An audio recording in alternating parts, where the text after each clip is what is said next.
You would go ahead and be turning to the book of Revelation. The book of Revelation in your Bibles. We're going to begin a study of Revelation here this evening. Then, if you have your workbook with you, if you would take that, you can turn to lesson 1. Again, we're not necessarily going to go through the workbook line by line on all of them. There's some lessons that may be multiple lessons. For example, when we get to the churches, the 7 churches, we may cover more in a lesson than what's covered in the workbook. Plans are we're going to cover, when we get to 4 and 5, we're going to cover both those chapters. There are 2 lessons in the book, but we're going to cover both of those at the same time. Chapters 4 and 5 go hand in hand. And so we'll go through those. I'll give you that information as we get to them. But if you want to go ahead and open it up, we're going to use it a lot in this introduction lesson. Lay some groundwork. On the screen again, I had this Sunday, and I'll give you just a minute for it to be up there. Use an iPad, or you want it on your phone to have reference to. Go to your camera and hold it up in the middle of the screen where the code is. It'll pop up something that you hit. It'll take you to where you can download that from the website. Anybody that's watching online that wants it can do that as well. I'm going to give a second to do that, and while I do, let me just mention a couple of things that I briefly mentioned before. If you are wanting some information, more detail on some of this stuff in Revelation, there's some material that you can get to be helpful. We're going to cover a lot of material where there is a couple of different possibilities concerning some things, even if you take the late date, which we're going to get to in a minute. And then obviously if you take the early date, then there's a lot different interpretation. If you want some material that'll follow along the lines of what we're using, they're quoted in the book here. Several of them are, but some material you can get, some commentaries or workbooks that maybe you may find helpful to you to supplement what we have already. Ray Summers, he was a Baptist preacher, but he wrote a book called "Worthy is the Lamb" on the historical interpretation of Revelation. It follows very similarly to another one called just Revelation, an Introduction and Commentary by Homer Haley. Both of those are very similar in their approaches. Obviously, there's going to be some differences when you get to certain passages. What does this horse represent in chapter 6? Haley may say one thing and Summers another, but overall, their interpretation and their main theme of the book is going to be largely the same. You might find those helpful. Robert Harkrider's material you may find helpful. He wrote the Truth Commentary on Revelation, as well as Harkrider had several of these workbooks on The Bible Speaks. He has one on Revelation. It's very brief and to the point, but can be helpful. Donnie Rader also has one on Revelation you can find online. All of those you may find helpful as we're studying the book, because again, there may be multiple interpretations about something, and you can read some of those or read out the arguments hashed out in more detail than we could cover in one class, because if we're trying to cover it in a class setting, we'd spend forever having to go through all the details of all the possible arguments. Some of those commentaries can break that down in more detail. Let's get to our introduction now, the book of Revelation. We're going to spend probably our entire time tonight on this introduction, and probably some time on Sunday, because there's a need to spend a great deal of time on this introduction. When we get to certain books, and there are certain books we've spent a decent amount of time introducing, such as Hebrews. There are other books, like 3 John, we spent very little time introducing because the background is not as significant, and our dating of the book's not as significant. Just as an example, we just finished the book of Jude. We said it probably falls 69 to 90 AD. There's quite a wide range there. If you think Revelation is written on the early date, then you're going to have Jude being written earlier than that, because the whole Bible would have been completed before AD 70. If you date the book of Jude as being written in 54 or 44 or 84, your interpretation of Jude is going to be the same, because the content of the message is the same. It is impacted by Revelation because the event under consideration changes. And here's what I mean by that. we are dealing with something, as John would point out in verse 1, is in signified language. It's not like John wrote and said, here's Rome going to fall, or here's Jerusalem going to fall. He signified it. That is, this vision that he sees, it's in a way that the audience would understand, but it would conceal the message from their enemy. And so, if you think that the book is written before 70 AD and referring to the destruction of Jerusalem, your interpretation of certain things is different than it is if you take the late date. And so because of that, we need to spend some time introducing this, and here in a minute, spend a good bit of time on the dating of the book, because our entire interpretation of this book, not in terms of the main theme is the same, but our interpretation of the specifics of some of these visions and stuff is impacted by what exactly our dating of the book is. But before we get to the dating of the book, I want to spend a second on a question that is, can we understand it? That is, can we understand the book of Revelation? The book of Revelation is often avoided and because it can be a difficult book to understand. Now, I'm going to tell you right now, before we get into the book of Revelation, there are difficult passages. And you're going to hear me say something I don't like to have to say, but when I get to a passage, I'm going to say, this is possible and this is possible. I lean this way, but in reality, I just don't. No. We can't be dogmatic one way or the other about certain things. We can have a very good idea. We know what the main theme of the book is, but as the specifics, what does the white horse represent? What does the black horse represent? And if you think the white horse represents one thing or another in chapter 6, then your interpretation of the black horse changes, and your interpretation of the red horse. Things will change, and there are a couple of realistic possibilities, but they're all pointing to the same outcome. That's something, by the way, that Summers does a good job of, is Summers doesn't get bogged down in all the details. He's going to say, I think it means this based off this evidence. But even if it doesn't, and this is another possibility, both point to this ultimate point or outcome. And that's what we need to focus on.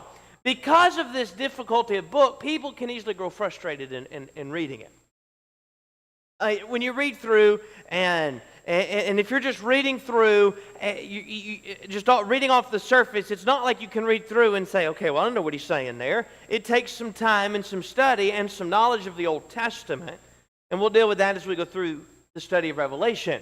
But let's understand this. We can understand the book. Now, we can understand the specifics, at least have a good idea about them. Again, we may get to what is the white horse in chapter 6, and the red horse, and the black horse, and the pale horse. And there may be two possibilities, but they're pointing to the same thing. We get a general idea, but even if if we can't pinpoint with 100% certainty, and we can't, some of the specifics about exactly what it's saying, we can get the gist of the book and understand the main point of the book. And I said this before, a couple of times before leading up to this study.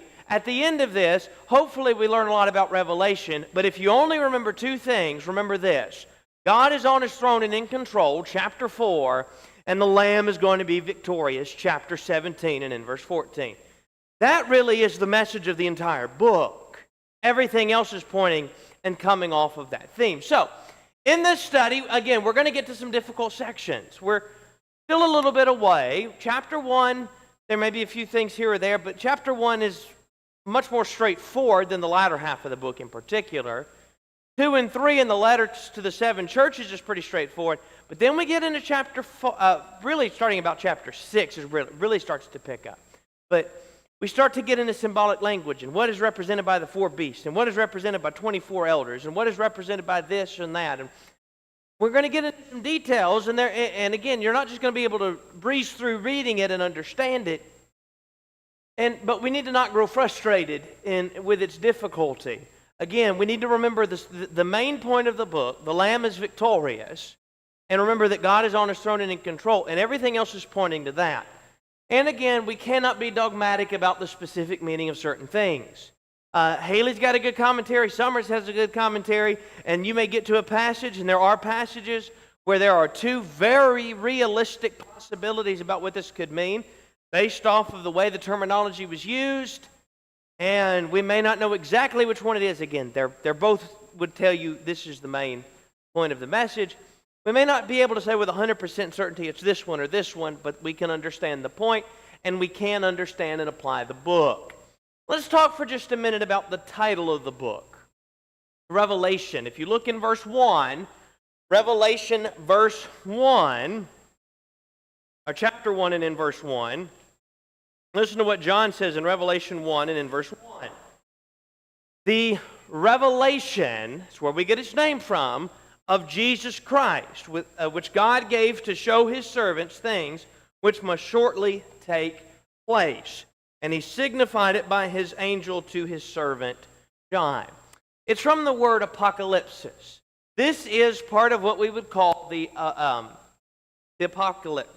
apocalyptic literature, the latter half of Daniel. Daniel 1 through 6, really easy to understand. Right? You get to Daniel 1 and there's the meat. Daniel 2 and the vision and the dream and it's explained. And those are easy. Then you get into 7 through 12 and there are some very difficult sections. Some would argue Daniel 10, 11, and 12 are some of the hardest stretches in all the Scripture. That's the same kind of literature. Parts of Ezekiel, Zechariah, the prophet, passages in Joel and other ones use this same kind of terminology. This apocalypsis is the Greek word. Apocalyptic literature in the messaging. So, what's the point of this? Well, Thayer says this word, apocalypsis, means a laying bare or a making naked. Now, from reading that title right there, or that definition of this word, you know what it tells me, that definition? If there's a laying bare or making naked, it indicates to me that we can understand the message of the book. It's something that can be understood. Does it mean that we can just read it and it's not as easy as going to 1 John 4 and seeing God is love. I know what that means. I don't need somebody to explain to me that God is love, right? It says God is love. That's straightforward. But what is this beast representing? Why does he have this many horns? Those things are more difficult, but we can understand them and study. Here's a quote from Ray Summers. It's page 3. Let me side note, by the way, if you have some of these commentaries, Haley, Summers, Parkrider, and you read either the quotation I'll give you or a quotation from the material, my dad's material you've got, if you buy, just as an example, I was looking at one of the later chapters, later in the book, and he had a quote in his introductory material from Haley on page 42. The copy my dad was using was the original printing of Haley's material. It's updated, so your page numbers may be a little bit different. If you buy the commentary and try to find them, you'll get the general idea of where they are. So Summers, this is just page 3, at least it is of the edition that he had of the book. The purpose of the writer was not to cover up his message, but to make it increasingly vivid by unveiling through signs and symbols. So it's not like John was trying to make sure that the readers didn't understand the message. The readers could understand the message. So why write in this way? Why would John, in writing this, why would the Spirit, in telling John what to write, have him write in such a way that everything is veiled and more difficult to understand? Well, we need to understand, and we'll get to the dating in a minute, but understand something about this time frame. And by the way, this part right here, if you say it's the early date or you say it's the late date, this part's going to hold true on both sides. Whatever's under consideration is a time of intense persecution. Now, who the persecutor may be can change some, but it's a time of intense persecution. By writing in this way, those being persecuted could understand the message. Now, you know from things I've said before, so I'm not getting too far ahead of myself, I take the late date. I think it was written in the 90s. So, when he's writing in the 90s AD, he's telling them eventually Rome is going to fall. And so here's the suppression that's going on, but Rome's going to fall. Again, who exactly is talking about changes if it's the early date? But we're going to keep with that terminology because of the date we're using to interpret the book.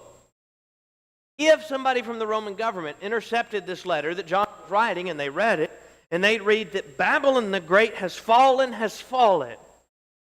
Babylon fell a long time ago. And if you don't understand what he's saying, you read it and you might think he's crazy. Right? Babylon's long since gone. It's been hundreds of years at this point. But his audience, who's very clearly got at least a significant amount of Jewish ties, understands that in the Old Testament, Babylon was the oppressor and it was eventually overthrown, and that's when they would be freed. The Medes and the Persians allowed them to go home. So here's Rome now, the oppressor. They're going to fall. They would understand it. To illustrate it this way, there was several years ago an article written about some brethren that were doing work in foreign countries. And in the country they were in, it is against the law to teach the Bible. And so, it's not like they could have a big building with the Church of Christ on the sign and go stand on the street corner and worship. They met in secret with others to convert them to obey the gospel. Well, the government there would intercept the mail. So if they went to write a report back, often, if a congregation is supporting a preacher, they'll write a report about the work that's going on. You couldn't write a report back that said, we baptized 5 more people today. You couldn't write back a report that said, we had 39 at services today, or we had 105, or whatever it is at services. So they were using codes like this. We met to break bread today. Talking about they gathered together on the first day of the week to worship and partake of the Lord's Supper. They might say, 2 more people joined us to go swimming today. What they were saying was, we converted 2 more people. But in order to get that message back and send the report without that being caught, they had to use some coded type language. That's what John's doing here. It's a message that he can make and convey to them without the audience or without the enemy understanding. Let's talk for just a minute about the author himself. The author identifies himself as John. Chapter 1, verse 1. He's signified by his angel to his servant John. Chapter 4, verse 9. Chapter 22, verse 8. There has been some that have debated who the John writing the book of John is. The evidence, though, is quite overwhelming that the writer is the Apostle John. Let's give a little bit of evidence for that. 2 pieces of evidence. They're cited in some detail in your workbook. But Justin Martyr was killed in 166 A.D. He was from Asia Minor. That's the area where John is sending this letter to. He attributed the book to the Apostle John. Now, again, we're at 166 A.D. We're what, 70, 71 years, if it is the late date, since the book has been written. So there would have been closer connection there. Irenaeus was a pupil of Polycarp, who was a bishop in the church in Smyrna. So Polycarp would have been in Smyrna. And at this time, Polycarp, by the way, from history, I think was born in, I think it was 69, if memory serves correctly. So may not have been serving at the time at Smyrna, but Polycarp would have likely been in Smyrna when the letter was received. And so Irenaeus, who was a pupil of Polycarp's, said it was written by the Apostle John. So again, the writer identifies himself as John, and these people here, by the way, are writing in the 2nd century. So we're not long after. We're within less than 100 years from John's writing, and they attribute the book to the Apostle John. Let's talk about the date now. As we said, this is important because our dating of the book is going to impact our interpretation. That doesn't happen with other books in the New Testament. It doesn't matter if you think the Gospel of John was written in 90 or was written in 60. The Gospel of John says what the Gospel of John says. The book of Revelation, our interpretation, and we'll get to this probably not tonight, but later to the different types of interpretation, and there are a long list of ways that people interpret the book. We are following what is called the historical background interpretation. And that is, we're looking at the historical background and interpreting the symbols based upon the time they were in and what was going on. Now, we then take and make application to ourselves today. So following that method, that means that if you're using the historical background interpretation, your interpretation is heavily impacted by the historical background. There are really two main dates given. There are two ranges of dates. The first one would be from about 54 to 68 AD.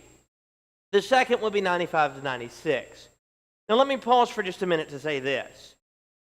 And I've said this already. I'm going to give the evidence in a minute as to why I think it was written in the 90s. And if you read through you go through lesson 1, you seen evidence laid out there for the dates between the two. You may come to the conclusion, by the way, that it's 54 to 68 AD, and you say, I think it was written earlier. Fine. Now, obviously, we can't spend forever saying, here's what it means if it's the early date, and here's what it means if it's the late date. We just can't do that. So all of our interpretation from here on out is based off of it being interpreted as the late date. If it's the early date, you just replace who the enemy is. They're being oppressed by the Jews, and Jerusalem's going to fall, not Rome. There are several brethren that hold to the early date. I think the late date, from at least what I've seen in the material written, the late date is more common, but there are several that hold to the early date. I know some preachers, very good Bible students, very knowledgeable people that they've come to the conclusion from the evidence that it's the early date. You can read inside in there, I think it's Art Ogden has a commentary laying out the evidence for the early date.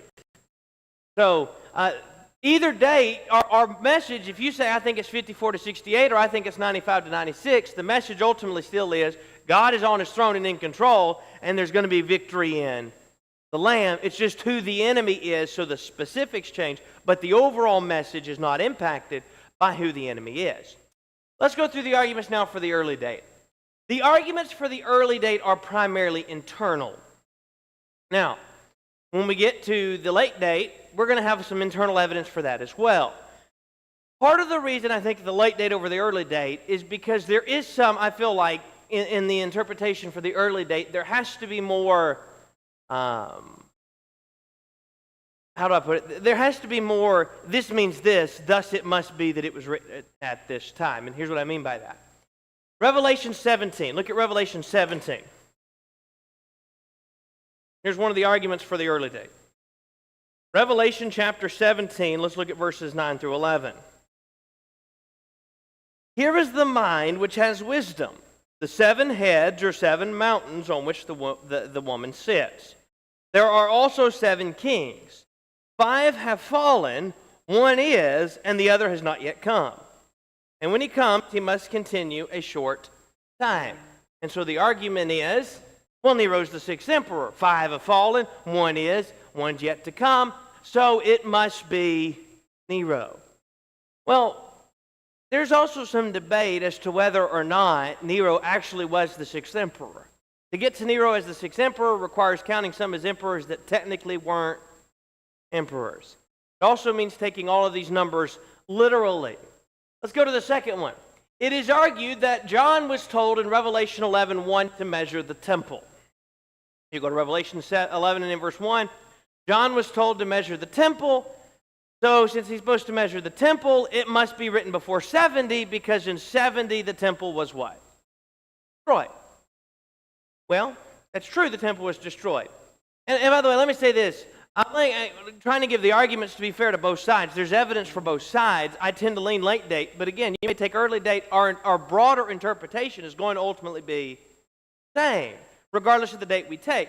But take this here as Revelation 11:1 in the measuring of the temple. He is told to measure the temple. But also in that chapter, we've got the 2 witnesses that occur. And then the other events, later on, we've got a dragon that's introduced. We've got a beast coming out of water with all these horns and all these things. We're dealing with something that is symbolic. So I'm not saying the temple's not standing, and it may not be written before then. But also, John in a vision could see the temple standing and the temple actually be in ruins. So, just because the temple is mentioned doesn't mean that the temple is actually standing. Okay? In Revelation 11:1. And so, as that's part of the evidence that's given is the temple. The other evidence to look at is that it is argued that the number of Revelation 13, 666, go to Revelation 13. the number of the beast, is the correct spelling of Nero. It's actually Neron, N-E-R-O-N, not just N-E-R-O. And so that number indicates that it must be Nero. That's the other argument that's given. Well, we're going to get to this probably Sunday, but let's just remember this. Revelation 1 and in verse 1, New King James, I think New American Standard, that it was sent to John and signified. We'll talk about this when we get into chapter 1. If you highlight or write in your Bible, I encourage you to circle or box in or highlight the word signified. We'll talk about some other terms when we get to that chapter later on. That's important. Why? Because John is not speaking in literal language. So we're going to get later on to what numbers mean. The number 7 has to do with the idea of being complete or full. Number 6 was considered by the Jews to be a number that was evil. 7 is perfection. 6 falls short of 7. It's supposed to be evil. You could think of it, and we'll go through more of this when we get to chapter 13, by the way, in the number and what I think it means. But you can get there to the number 6, and so, I think it's Summers that points out that the number 6 to Jews would be about like the number 13 to people in our day. Think about how you go to places, and there are certain, I can't remember if it's hotels or I think it's hotels, there are a lot of them that they don't have a 13th floor. It's 12, 14. People think 13 is an unlucky number. It's supposed to be bad. To the Jews, 6 was kind of how people in our society view the number 13. It was evil. And so 6, 6, 6 is evil upon evil upon evil. And I think that's the point. And again, we'll talk about those when we get to chapter 13. We can't hash all that out tonight. I'm just saying that I think that's an explanation as to what the number 6 is. The conclusion that's reached here is that it has to do with the spelling in the Hebrew system of gematria, and so they would have to take it from Greek to Hebrew and know how to do that system of numbers to make the 666 equal Nero. Not that they couldn't know what it was, but there's a lot more that I think that involves. Let's talk about evidence now for the late date. I think the external evidence is stronger for the late date. I also think the internal evidence is, and I'm going to get to the internal. That's obviously going to be our best information is what's internal, but let's go through the external. Remember Irenaeus, we mentioned him earlier, who attributed it to John. Irenaeus was a pupil of Polycarp. Polycarp was a bishop of Smyrna. Smyrna was one of the 7 churches. So Irenaeus knew Polycarp, who Polycarp was just a step removed from John when the letter was written. And Irenaeus said the letter was written during the reign of Domitian. That means it was written after 81, from 81 to 96. And the indication will be more in the 90s when that persecution really ramps up. Eusebius quoted Tertullian concerning Domitian's practice of expelling his enemies. So Tertullian talked about the enemies of, or Domitian would kick his enemies out of the kingdom. He would expel them from Rome. Eusebius quoted that. And so there's some evidence there. By the way, those quotes that are given there from Haley and Harkrider, they're in your material that you can go through. Again, we can't go through all of these quotes and we spend forever just introducing the book. But if you go through and you're reading through your material, there's some more of that sort of fleshed out and argued out. Some quotes from Haley in your material about that. But let's focus on the internal evidence. Again, as we deal with the evidence for the book, let's turn to the internal evidence, the evidence from the book itself, that it is written in this time frame. The internal evidence, number 1, is why write about the destruction of Jerusalem to churches in Asia Minor. Okay, and I should have had a map up here for you. If I remember, I'll try to put one in for Sunday. Asia Minor is not exactly right next to Jerusalem. Okay, it's quite a ways away. Why would the people of Asia Minor, and we know it was written to them because he specifically named the churches in the area he's writing to, why would they be overly concerned about Jerusalem? Doesn't mean, obviously, they wouldn't be concerned about the brethren in Jerusalem and for the people of Jerusalem, but why would they be so concerned about when Jerusalem's going to fall? But you know who they would be concerned about? When Rome's going to fall, because Rome has a far-reaching arm. Rome is the world empire. Secondly, The Jews would not have the authority to banish John to Patmos. Look at, that should not be 7:1, that's chapter 1, verse 7 is what that should be. Look at Revelation 1 and in that's still not even verse 7, it is verse 9. I don't know why I have all this. Look at verse 9. I, John, both your brother and companion in the tribulation and kingdom and patience of Jesus Christ, was on the island that is called Patmos for the word of God and for the testimony of Jesus Christ. Now, the Jews were persecuting Christians, and by the way, some of them were going beyond what they actually, under Rome's rule, had the authority to do. Technically, they shouldn't have been stoning Stephen. That's why when Jesus is put to death, they've got to go through the Roman government. But even though they may be putting people to death and stoning them, you know what they couldn't do? The Jews couldn't say, John, you need to get out of here and go somewhere else. We're banishing you. They didn't have that authority. But who had that authority? The Roman Empire. And so that's another one. The third evidence is it is unlikely the 7 churches of Asia changed this drastic in a decade. Now, obviously, and I think the same happened with some of the other dates, there has to be some conjecture here. Art Ogden would argue that they most definitely could deteriorate that quickly. But just remember that when we go through the churches, mentioned here is the church at Ephesus. Remember, Paul wrote a letter to them. He wrote it in about 62. And while there were some problems there, they were overall a pretty good church. Right? There were some things to work on, as there always are, but they weren't in the condition they are here. Now, is it possible they could deteriorate in 5, 6, 7, 10 years? Yes. But what is more likely is that they deteriorated that quickly over this period of time under the persecution they were undergoing.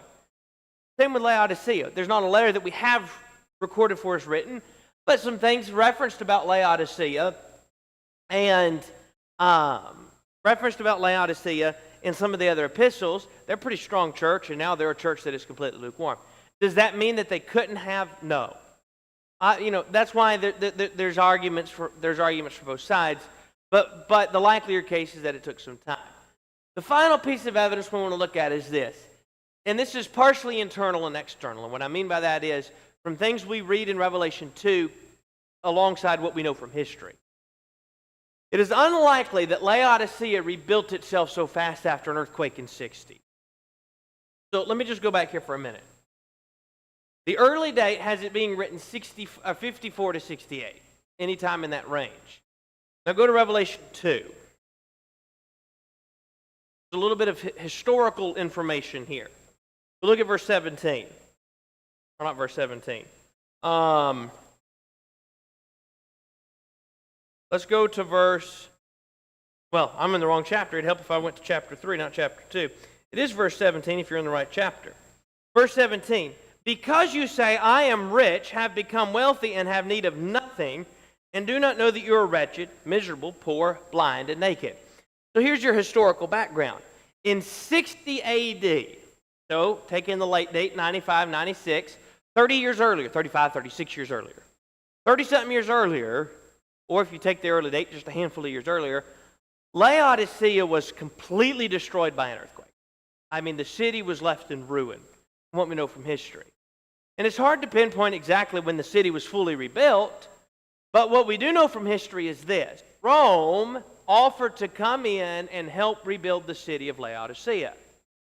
Those in Laodicea says, we need nothing.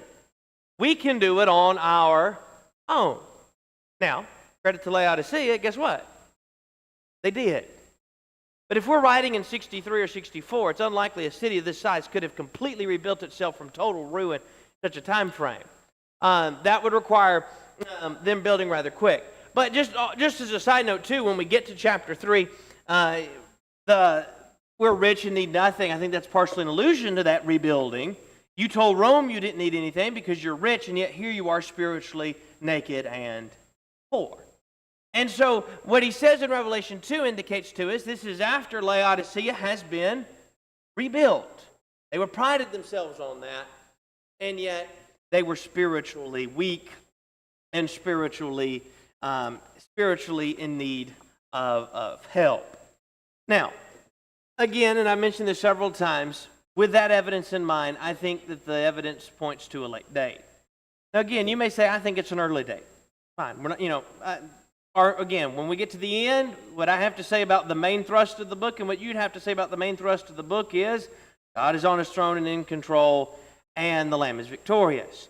However, we can't sit here and debate what each thing means with those two in mind. So our interpretation of the entire book from here on out is going to be based off of this dating right here. This is the date I think it was written, the evidence that I think the evidence points to. And so with that date in mind, that's how we're going to interpret the book. So who's Babylon? Babylon's going to be Rome. A couple more pieces of evidence real quick. The book describes persecution for refusing to worship the emperor. Chapter 13, verse 7, verses 11 to 18. Where you have the beast that are coming out of the water in chapter 13, and they're supposed to worship the beast. And then there's this one that is making them worship the beast. And there are consequences if they don't. Nero accepted emperor worship. Okay, if people wanted to worship Nero wasn't going to refuse it. Domitian required emperor worship. Not all the time, but once a year you had to come address him as Lord and all of this, and as God. And you could worship whoever you wanted the rest of the time, but once a year you had to come do that. Well, to most people that was okay, I'll go worship my idols, and then I'll come say that to Domitian, and I'll stay on his good side. For Christians, that meant violating God's law. That's why they were in opposition. Finally, the book is heavy in Jewish symbols. If the persecutors were Jewish, the Jewish persecutors would have understood the symbols because they would be familiar with the old law. But you know who wouldn't have been as familiar with the old law? The Roman Empire. And so, thus we conclude that it was written at a later date. Lord willing, Sunday morning we'll pick up. That's what's lesson 1 in your workbook. So lesson 2 in your workbook is where we'll pick up on Sunday morning, talking about our interpretation of the book and what all those numbers you're going to keep reading throughout the book mean. And then we'll get into chapter 1 if we have time. So do lesson 2 and lesson 3 in case we get into chapter 1 on Sunday morning.